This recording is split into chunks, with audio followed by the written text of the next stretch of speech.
Okay, this is just a quick guide for all these players that are coming over from League of Legends. A lot of you have been trying out the game of Smite and you're getting a bit confused with how things work in Smite. So this is a basic rundown of Conquest, which is very similar to Summoner's Rift in a lot of ways, and you just have to take the map, adjust it a little bit, realize what's going on with it, and you'll understand it very, very quickly. The meta that you're bringing across from League of Legends is very, very similar to an extent of what's involved in Smite at the moment, and you should be able to get it down pretty, pretty quickly. The only difference is obviously third person, everything's a skill shot. Well, near enough, 95% of the stuff in the game is going to be a skill shot as well. So all you got to look out is about how the buffs work, how the lanes work, and what your sort of role is going to be in the game. The first thing to really look over is going to be the map, because that's the first thing that you're going to see when you get into the game, and you're going to go, what is this? Well, this is the map up close, well, as close as I can get it for the time being. And what you're used to be seeing, if you come from somewhere like League of Legends, is this sort of map. A sideways on view. As you can see, bottom lane is here, top lane is here, and mid lane is there. That's pretty much the map you're used to seeing. Obviously, ignore the buffs for the time being.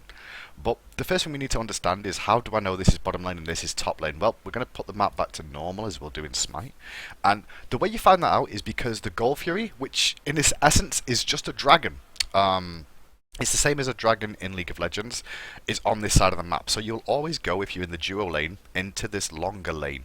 Now we call it the long lane as well because the tower distance between these two towers is the longest on the map.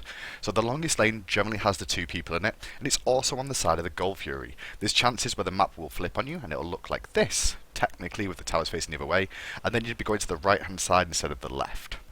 So, we go back to normal here and you'll know that the dual lane is here, and then top lane, which is what we call solo lane, is going to be on the opposite side of the map. This is the side where the fire giant spawns, which is technically the Baron buff, which you've seen and heard of before. Now if we look through the map first of all, we can already see there's more buffs on this map. Or it seems to be more buffs on this map overall. We've got the yellow buff, which is a speed buff, the red buff, which is a damage increase, and the blue buff, which is a mana regeneration and cooldown reduction. So blue and red, very, very similar to what you see in League of Legends, but not exactly always the same. The speed buff, however, is something that you guys never had, and you'll get to see that as time goes on and understand what that does, but it obviously gives you more speed and more attack speed as well. Things to note about the jungle is that the person who last hits the buff does not receive the buff. The buff will drop on the floor for your team, and a teammate can walk over and pick it up. Now generally, the blue buffs go to the AD carry, the hunter role, which we call in Smite, and also to the solo laner so that he can sustain longer in the lane. The red buff in the jungle most of the time will go to the mid laner. The mid laner will pick that one up when the jungler brings that one down, and finally the speed buff is for the jungler so he can rotate the map a lot quicker, and most of the time most of the junglers require a speed to be able to use their attack speed as well, because it buffs that, and that will actually help them out to bring down kills and help assist you. The other buffs on the map that you can see are called Harpy camps. Now the Harpies at the back, consider those as like the Wraith camps that you'd see in League of Legends. That's the best way of really putting them. And then these mid camps here are one thing that you guys in League of Legends never had. These are neutral camps, is what we'll call them, and they're more like the golems that you'd be able to take down in League of Legends. They're a little bit tankier, they're a little bit stronger, but they're highly contested because they're dead center of the map, and so either team can pick these up. Now these spawn every 3 minutes, but you force fights at these. They're like mini dragons to an extent, because of the fact that you have to go to them and clear out those buffs and try and get a golden experience advantage, because if your team controls both these two camps every single time they spawn, then you'll get a small experience and gold lead if everything else on the map goes even. So these are highly prioritized camps that spawn at 10 seconds just like every other buff on the map. However, as time goes on, they'll respawn every 3 minutes, and then they can get a little bit out of sync because they don't get taken down straight away. So that's the basics of the map, really, for you to understand where am I supposed to go. Do I call top or do I call bottom? No, you call solo or you call duo. And the meta at the moment is very, very similar to League of Legends, so you'll see mages and warriors to an extent, tanky people going into the solo lane, or burst mages that want to get a lot of farm. Mages generally go in the mid lane, as to be seen, and then in the duo lane you'll see a support and you'll see a hunter, which are generally guardians and hunters, obviously. Now and again you can see the odd combinations there. In the jungle you'll generally see assassins, some warriors, the odd mage can go in the jungle too and be quite comfortable. Everyone's able to jungle, but just the priority ones are generally the assassins that like to go in there and do things. The Gold Fury, which is the base of the dragon, works exactly the same way. Get gold, get experience for your team globally, which is really, really good. So it's very, very highly prioritized. And now we'll have a quick look at the sort of positions and things where people will start at the beginning of the game, because generally in League of Legends, most of the time you just go to lane, unless you're playing like top lane and you'll go and help the jungler do their X buff or whatever. Well, you're going to do very similar things in this, because obviously at the beginning of the game you're going to see the buffs spawn at 10 seconds, and everybody has a different setup of what they're supposed to do. At the beginning of the game, depending where you go, and we're going to look at it from a standpoint first of all of playing the solo laner. Now, as a solo laner on this side of the map, you'll begin over here. I'll show you right now as we get over there.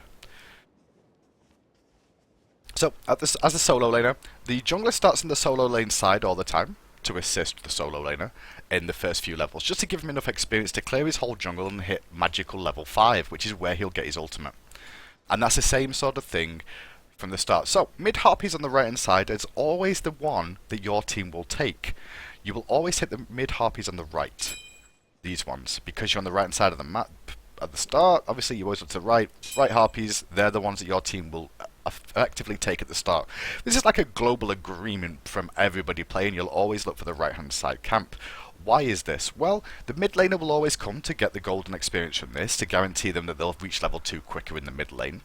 On top of that, it's the safer side, because you'll generally have 3 members of the team, well, 3 members of the team be able to cover these at any one time.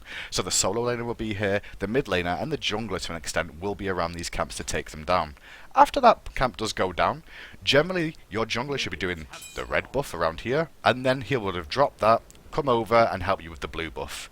And that's generally what you do at the start as a solo laner. You'll start mid camps, and then you'll go here, and that's your solo lane done. If you're a mid laner, you'll be starting at the right hand side mid camps, which are these, and then you'll be rotating into your lane. So you'll do those mid camps with the solo laner, and head into your lane and start farming away. If you're on the other side of the map, this is the situation if we're the other way round. We'll just quickly show that for you. So if you were fighting from the opposite direction, you'd take these mid harpies down here, but you're a hunter here. So what you do as a hunter, you'd bring these down, head over to your blue buff once again, and when you get to the blue buff, you'll find your guardian should be here bringing down this blue buff.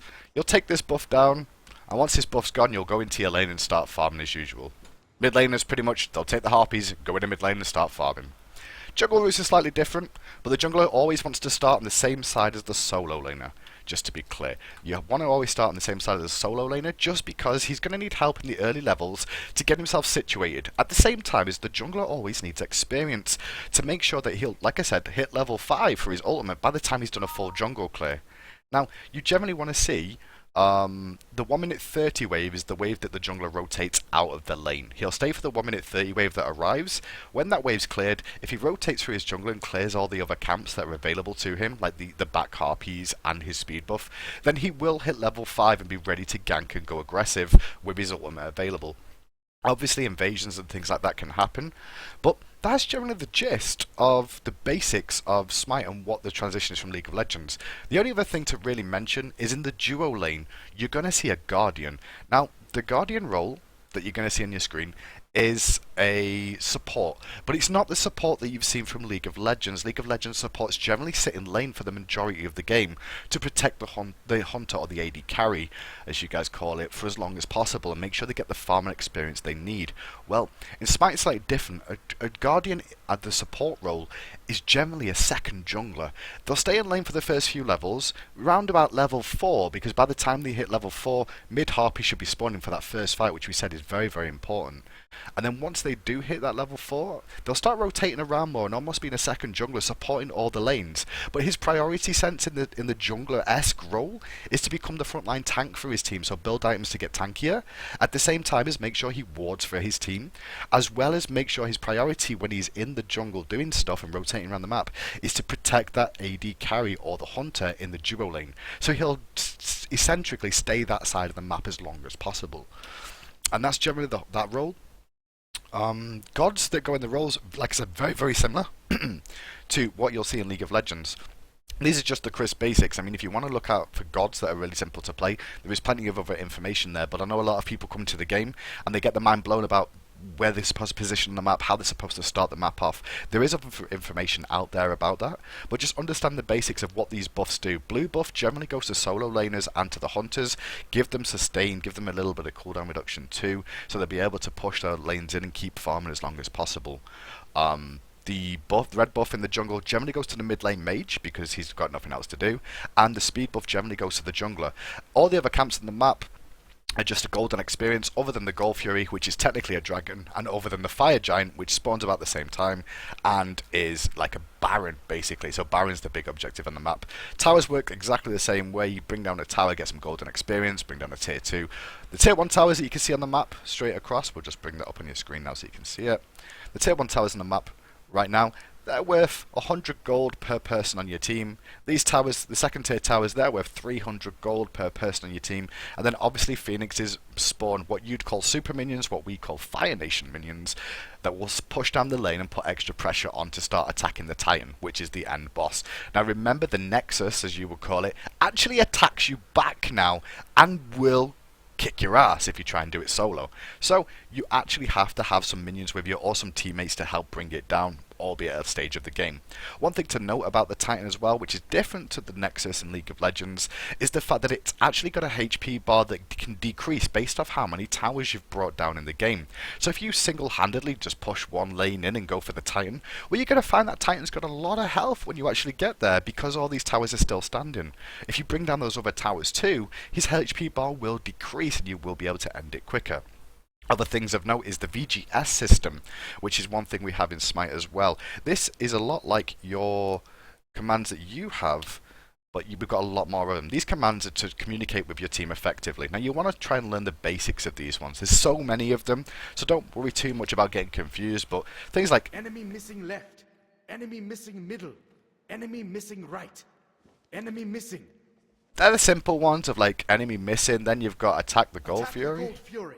And then you got be right back. Enemies have returned to base. That's the wrong one. Be right back. Where you're going to recall back to base. These ones will give some sort of idea of what you want your teammates to do. Attack right lane. And if you're jungling, attack middle lane. You can be attack trying to lane. force them to do stuff, or you can be letting your team know you've got your ultimate. Ultimate is down. Or you don't have your ultimate. So these VGS commands, really, really useful for helping you learn the game and understand what's going on. Plus, we've got a few extras, which are always nice, but I can't show them now. But that's the basics. If you have any other questions, please don't hesitate to ask. I will try and answer questions as much as possible about this, but I just thought I'd give you a quick run-through of the differences between League of Legends and Smite and how easy the transition technically is.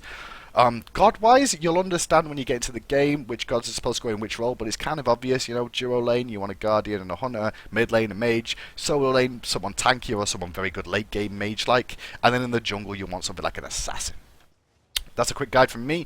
I hope it helped you out in some way of learning the basics of the map. It's not the most complex thing in the world. I have got other guides out there for individual roles, so have a look through those if you want to learn more detail about an individual role, but these will just help you out with the basics of understanding the map.